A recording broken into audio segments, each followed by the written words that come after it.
Hours after the argument is over, your mind is still writing. You're in the shower, or half asleep, or staring at the ceiling, and suddenly the words are there.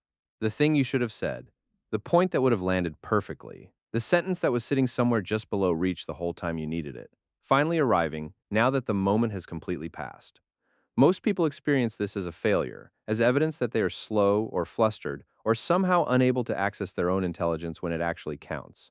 They lie there composing a brilliant response for an audience that has already gone home, and they feel vaguely embarrassed by the whole thing.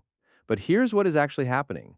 Your mind is not failing you. Your mind is doing something sophisticated, something deeply human, something that took millions of years to develop. It is processing, it is reflecting, it is doing the work that conflict requires of a genuinely social brain. And the fact that the words arrive late is not a flaw in the system. It is a sign that the system is working. To understand why, you have to understand what is actually happening during an argument. When conflict arrives, your brain does not smoothly transition into a calm analytical mode. It activates. The amygdala, the brain's threat detection center, fires almost immediately, flooding your system with cortisol and adrenaline. Blood moves toward your limbs. Your heart rate increases. Your focus narrows. This is the same response your ancestors used when a predator appeared. And it is happening now because your brain does not draw a clean line between a physical threat and a social one. Being criticized, being misunderstood, being challenged by someone you care about. All of these register as threats in a brain that evolved in a world where social rejection had survival stakes. This is worth pausing on. The experience of feeling attacked in a conversation, the heat in your chest, the way your thoughts suddenly feel less available, the sense of grasping for words that should be right there is not a failure of your intelligence. It is your nervous system doing its job at the expense of a different job. The brain is not designed to be both on high alert and eloquently articulate at the same time. Those two modes compete for the same underlying resources.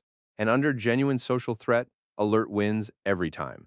In this state, your prefrontal cortex, the region responsible for complex language, nuanced reasoning, and the flexible retrieval of exactly the right word, loses bandwidth. Not because you're unintelligent, because your brain has temporarily prioritized survival over eloquence. The system that would craft the perfect sentence is the same system that is currently managing the threat. It cannot do both at full capacity simultaneously. So the argument ends. The other person leaves, or the conversation shifts, or you simply walk away, and your nervous system begins to settle. Cortisol starts to drop, the amygdala quiets, the prefrontal cortex comes back online, fully, with all its capacity for language and reasoning, and the kind of thinking that produces exactly the right words. And your mind, now freed from the immediate pressure of the conflict, does something remarkable. It keeps working. This is where it gets interesting. The brain does not simply file the argument away and move on. It continues processing it, returning to it, turning it over, looking at it from new angles. Neuroscientists studying the default mode network, the set of brain regions that becomes most active when you're not focused on an external task, have found that this network is heavily involved in social cognition, in understanding other people's mental states, in replaying social interactions to extract meaning from them. When your mind wanders to the argument in the shower, it is not failing to let go. It is doing the social processing work that the heat of the moment did not allow. The default mode network is most active precisely when you are not doing anything in particular. When you are showering, walking, lying in the dark, half asleep. These are the states in which the brain's social processing engine runs most freely, unconstrained by the demands of the immediate task. The insight that arrives while you're doing the dishes is not an accident. It is the product of a processing system that was running quietly in the background the whole time, waiting for enough quiet to surface what it had found. Researchers distinguish between two kinds of post-conflict mental activity. The first is brooding, which is passive, repetitive, emotionally laden dwelling on the same painful point, without movement or insight. The second is reflection, which is more active, more exploratory, more oriented toward understanding. In healthy individuals, what looks from the outside like unproductive rumination often contains genuine reflection underneath. The mind is not just replaying the tape, it is editing it. It is asking questions the argument did not have time for. What did they actually mean? What was I feeling that I couldn't name in the moment? What would I want to say if I could approach this without the cortisol? And out of that processing, the words emerge, the comeback, the clarification, the thing that would have expressed what you actually meant. The French philosopher Denis Diderot gave this phenomenon a name in the 18th century. He called it l'esprit de l'escalier, the spirit of the staircase. After the experience of thinking of the perfect reply, only after leaving a dinner party and beginning to descend the stairs. Diderot described it as a frustration, and it is. But it also tells you something. He noticed it because it was universal, not a personal failing, a human one. The experience of the delayed perfect response has been shared across every culture and every era, precisely because it reflects something true about how the social brain works. The social brain is not optimized for real-time performance under pressure. It is optimized for reflection after the fact. The processing that produces insight, empathy, and understanding is slow processing. It requires the kind of quiet, unfocused mental state that almost never exists during conflict. It requires your nervous system to settle. It requires the distance that only time provides. Psychologist Ethan Kross at the University of Michigan has studied what he calls self-distancing, the ability to step back from an emotionally charged experience and consider it from a more removed perspective. His research found that this shift in perspective, from being immersed inside the experience to viewing it from a slight distance, significantly improves the quality of thinking about emotionally significant events. It reduces emotional reactivity. It produces more nuanced understanding. It allows people to identify what actually happened rather than what the threat state told them was happening. Cross found that people who naturally adopted a self-distance perspective when reviewing difficult social experiences were better able to understand the other person's point of view, identify their own role in the conflict, and generate more constructive responses for future interactions. They also showed lower physiological stress reactivity when recalling the event. The distance was not avoidance, it was access. It allowed them to see the event more clearly than they could from inside it.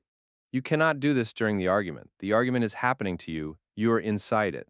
But hours later on the ceiling in the shower, you are no longer inside it. You have the distance, and the distance is precisely what allows the better thinking to arrive. Here's the reframe that changes how this feels.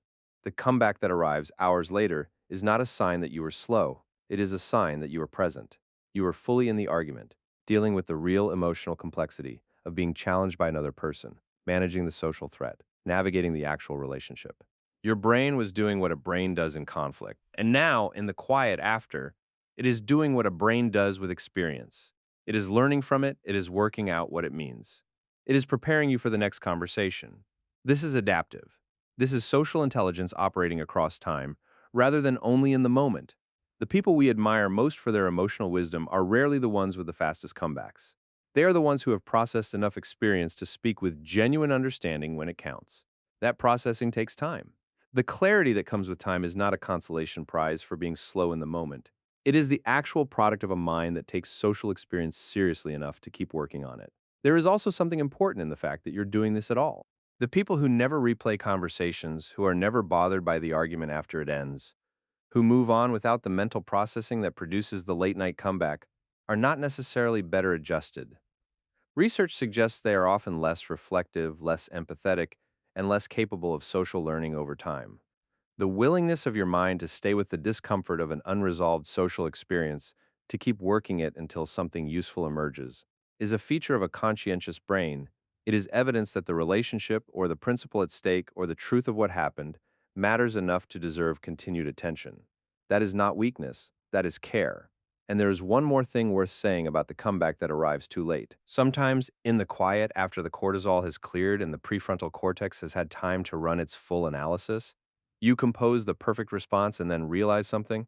You realize that saying it would not have helped, that it would have escalated rather than resolved, that what you actually wanted was not to win the exchange but to be understood, and the brilliant comeback would not have gotten you there any faster.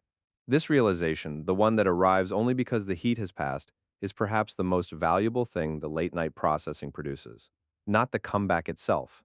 The wisdom about whether to use it, you could not have reached that wisdom in the middle of the argument, because in the middle of the argument, winning felt urgent and necessary. It takes the distance and the quiet and the restored prefrontal function to see clearly that some victories cost more than they are worth. The distance that produces the perfect words also sometimes produces the wisdom not to use them. That is not failure either. That is your mind doing exactly the work it was built to do, arriving, after the heat has passed, at something closer to the truth. Hours after the argument is over, your mind is still writing. Not because you missed your chance, because you have a mind that cares enough to keep trying to understand.